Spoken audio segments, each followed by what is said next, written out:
Images is building a chain of massive stone sculptures around the world.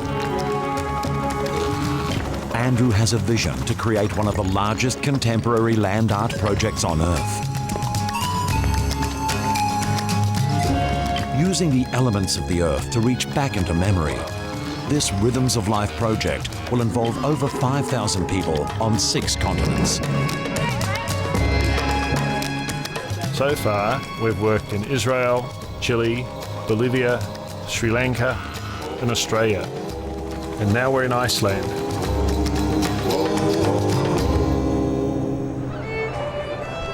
Andrew has come to the town of Akureyri on the northern coast of Iceland. Akureyri is built on the shores of Iceland's largest fjord in the very north of the Atlantic Ocean. It lies just 40 kilometers south of the Arctic Circle.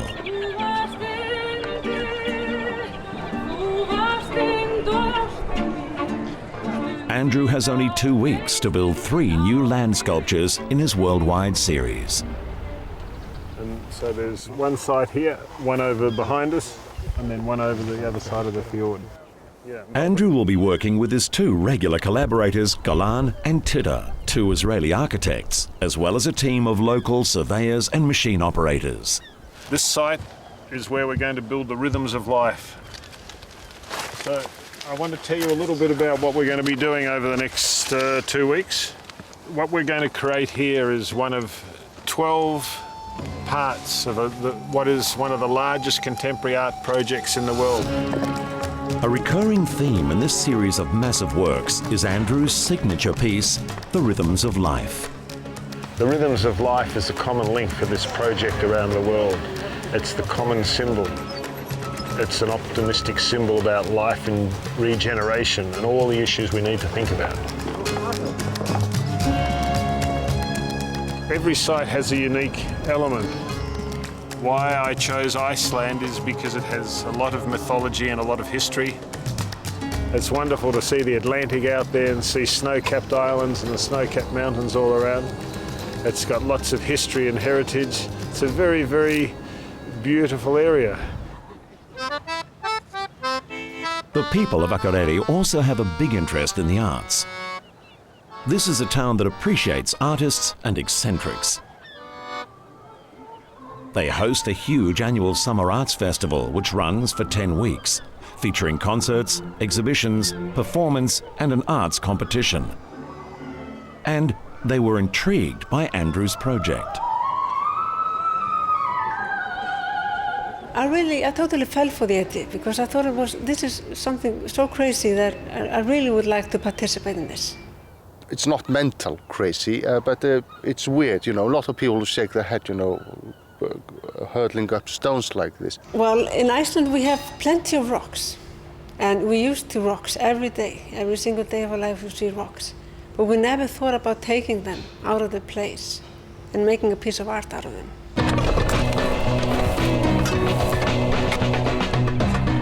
To make this piece of art, the team first needs to accurately survey the site, then use pegs to lay out the shape where the rocks will be laid. I'm using machines here because we're going to form the outline of this geoglyph with single rocks rather than constructed walls. So that's why I don't need stonemasons. It's a very nice thing to be able to create, and really these machines are just an extension of my hand. We've got a steep site, it's wet, it's muddy. I think it's quite remarkable when you look at this terrain, you don't realise how big the rocks are. They're like icebergs because you only see the tips of them. So you really have to hunt for them and find the tops of them and pull them out. These are 20-ton machines pulling these rocks out, balancing really quite precariously most of the time. It makes work very, very difficult.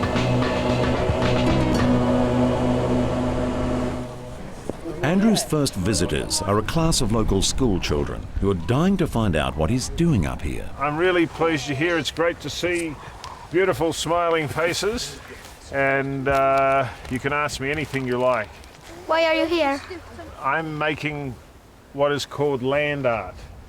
So you know paintings that you hang on the wall, and you see sculptures around the town, the bronze sculptures. So this is another sort of sculpture in the earth. It's looking right back into the history of this area. Why did you choose Iceland? Iceland for me has lots of mystery and lots of history, and it's a long, long way from Australia. It's the northernmost city of its size in the world. Led by a Norwegian chieftain, Iceland was first settled by the Vikings about 1100 years ago. These skilled navigators and fishermen braved the stormy Atlantic seas to come here. The harsh, unforgiving climate bred a tough race of people whose descendants are still much in evidence today.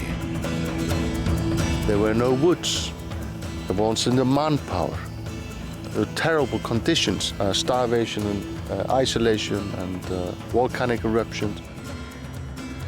We didn't have any architecture. We don't have any massive visual culture. We don't have the church and the castles, the Gobelin tapestries and the paintings. But Icelanders are making up for it now, and Andrew's land art is a welcome addition to the contemporary arts culture that they are creating. It seems that everyone in town is curious to see what Andrew's making. This time it's a group of art students who've never seen a project like this before. Andrew explains to them the two local symbols that he'll be building next when he finishes making the rhythms of life. This is a picture of the eagle. So you can see each of these numbers represents a point. And you'll see all of these points are connected by a string line. It was extremely difficult to find something that would sit as something Icelandic and ancient and deep. The eagle of Akureyri, which is the town symbol, actually extends into the book of settlement. We have put it on all our signs, and it has been the mark of Akureyri. So whenever you see the bird, you know we are talking about Akureyri. Then the third symbol. Here we're talking about a 3,000-year-old runic sign. It's the word now. Why put something off when you can be doing it now? Mountains are something eternal, and structures like that are meant to last. So why not have it say now? All of these things that these projects are about, all the issues about history and heritage and diversity and biodiversity, now is when we should be doing something about it, not just thinking about it.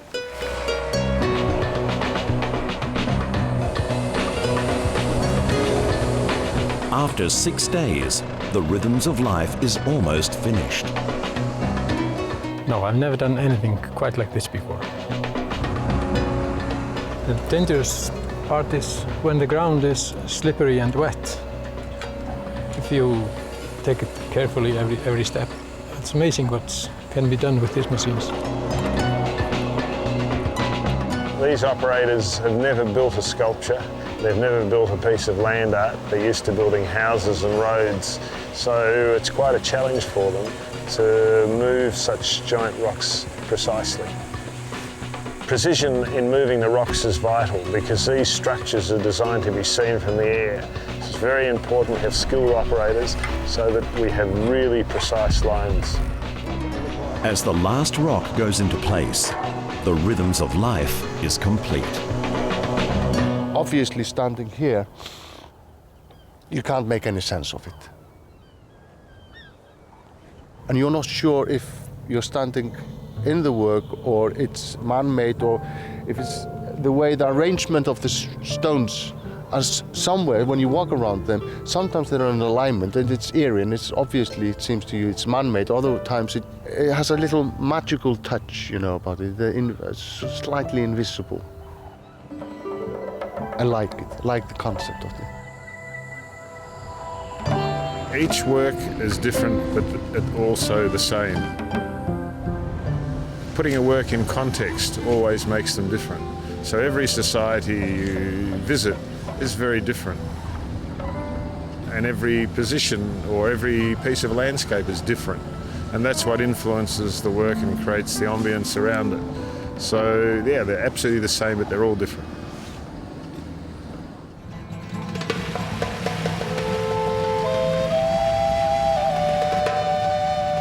The next day, Andrew has to face his newest challenge, Site 2. This is where I'm going to build the Akureyri eagle, which is the symbol of this town. But bad weather is closing in fast. There's this rock up here. What we'll do is we'll make that rock the corner of the square, and then we'll measure from that area. So The team needs to lay out about 200 pegs a day to stay on schedule, but it's starting to look like the weather won't let them. It's about 3 degrees, and I think it'll snow this afternoon, so it's very cold. It's going to make the ground really difficult to work on because it's going to be slippery and it's steep. Work on this field and gather everything to this side of the road before we take it. It's going to make life harder. And I want to get about half the quantity. I want to move about 250 rocks up here over these next couple of days so we can keep building. But a few days later, the weather is even worse. They drive up the mountain in the morning to find the eagle site completely shrouded in fog.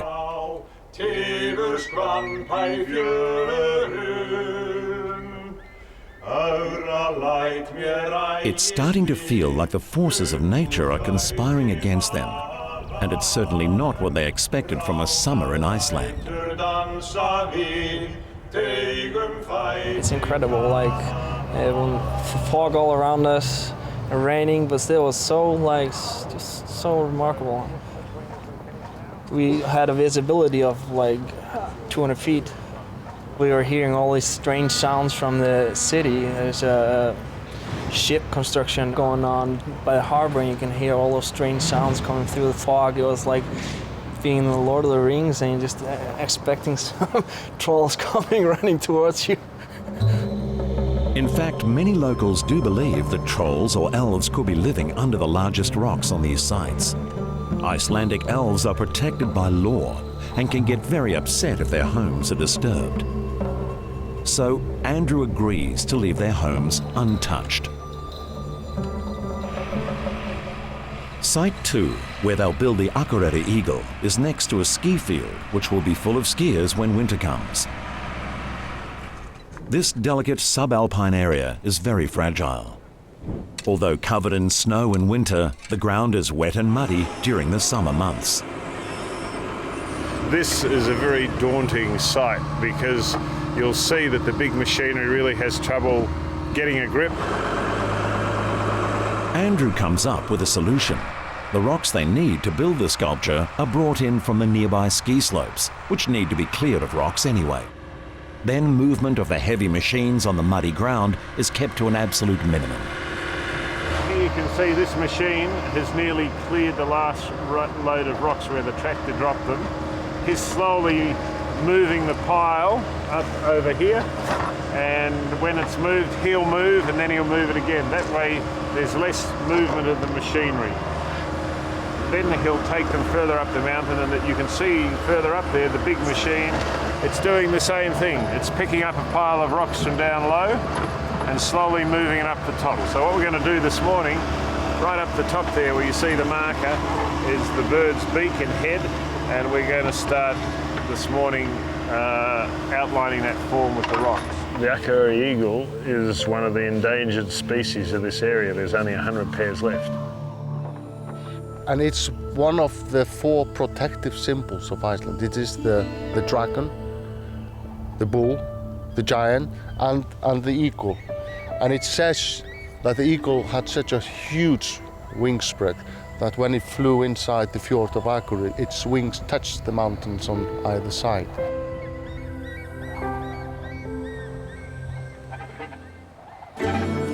Six days of freezing rain and mud and fog can't dampen Andrew's tenacity. As they put the finishing touches on the eagle, its form takes shape in the mist. Well, it's great to have finished this site in particular because it's been so difficult with the weather and the stones and finding the materials and putting them in place in these conditions. It's really difficult, this weather. Plus, it's very satisfying to complete this symbol that means so much to the people of Akureyri. And I hope everybody, when they see the eagle, they think where that came from and the idea behind it and the mythology, and think what went before.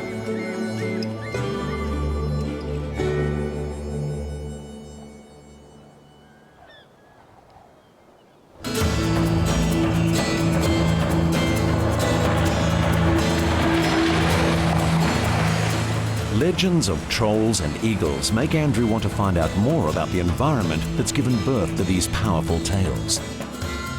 Iceland's extraordinary landscape of glaciers, volcanoes and lava flows has earned it the name of Land of Ice and Fire. It's Andrew's first chance to explore the island and take a rest in a cave fed by hot springs. Oh, this water's hot. We went through waterfalls, lava fields, and looking at active volcano activities with steam pouring from the ground.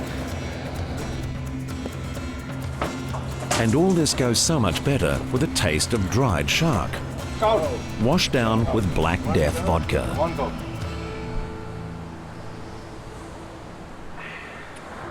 The dried shark has given Andrew a taste for more of Iceland's eccentrics.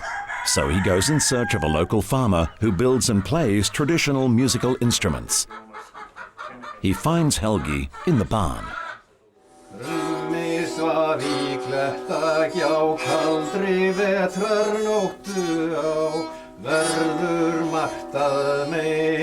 Helgi's a great character. He's taken ancient Icelandic instruments and he's made them himself, and he's taught himself to play them beautifully.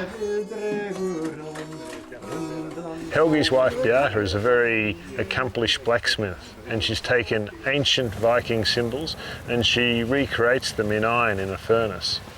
I love the smell of the smoke and the charcoal. Yeah. It's beautiful. Andrew has only one site to go, the symbol now, and he wants Beata to make him a copy in iron. So what we're building up here is 100 metres from the top to the bottom. Mm-hmm. So I was thinking if you could do something in metal to capture this image, yes. That'd be very nice to have something local. Yeah, so, but not 100 meters. No, 100 metres is a bit big. 10 centimetres. 10 centimetres okay. would be great.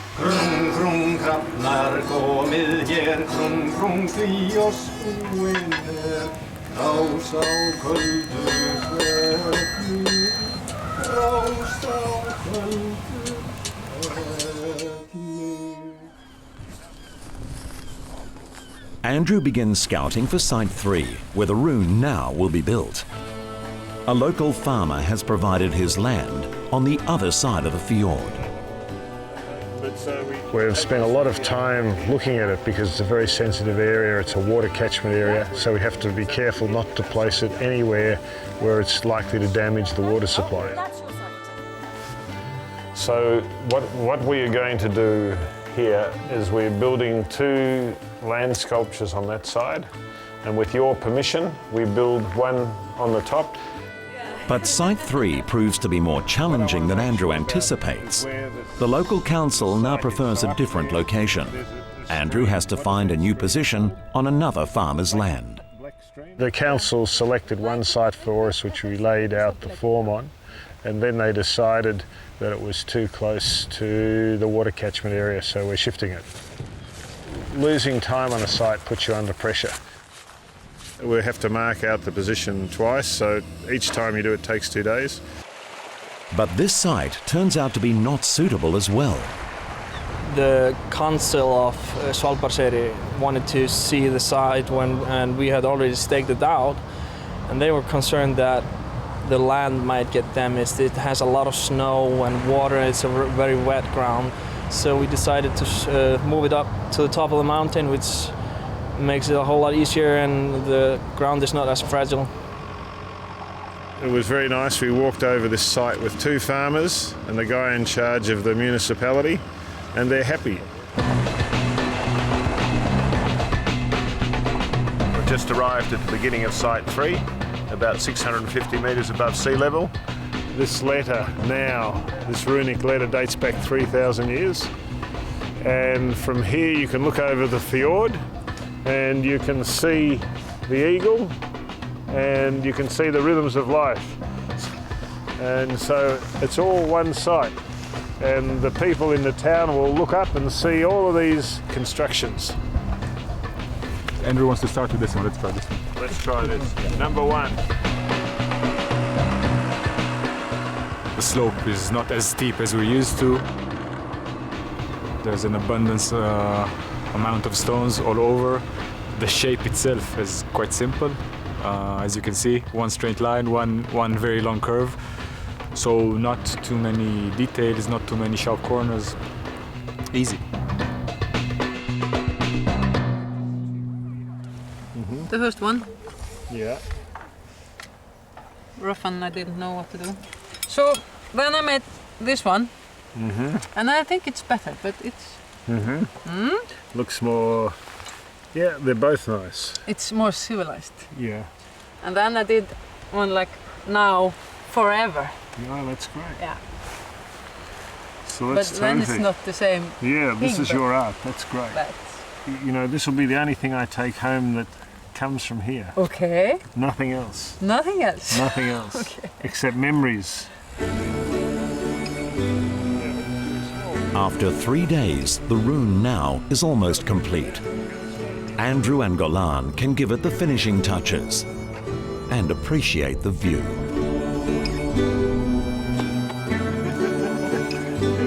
Rocks. It's wet and it's cold, but it's great. Oh, look at that rainbow. Way! First rainbow we've had going on a site. You've got a rainbow, you've got a beautiful view. That's what life's all about. It's about the pristine surface of the earth and the dome of the sky and the landscape, and it's beautiful. Having reached the end of the project, Andrew celebrates by honouring a beginning, the beginning of life. And he enlists the help of some of the local women. Bunch up a little bit. Come up this way. You feeling all right? You look fantastic. I started photographing pregnant women in Israel in 2003 in the Arava Desert. And now we're going to do the same thing here in Iceland. If we don't have a spark of life that comes into being, we don't have life. Grab the boots. It's beautiful. It's what life's all about. It's where life begins, and it reminds me that we are part of nature.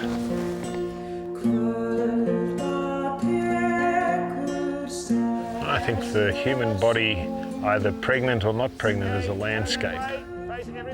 It's a very beautiful undulation. It's a gentle roll. It's all the things that appeal to our sense of vision.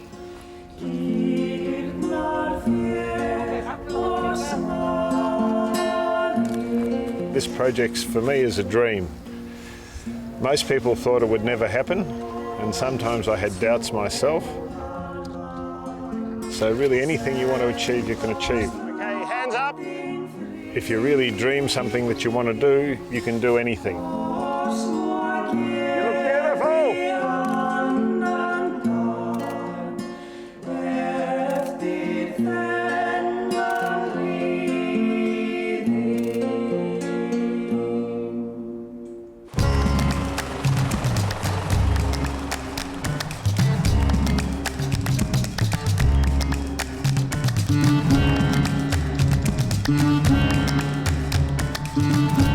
For me, the message is just as important as the form. And for me, rocks are very exciting because they've been part of history and part of civilization. So I love it. I love the smell of the earth, and I love looking at the rocks, and I like thinking who's walked around here before me. And really what we're doing, we're taking parts of nature and rearranging it. That's really what we're doing.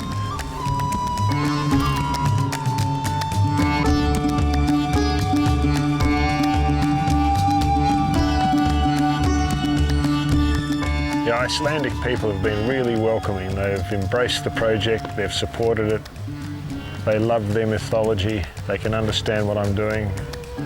It's really been a wonderful experience.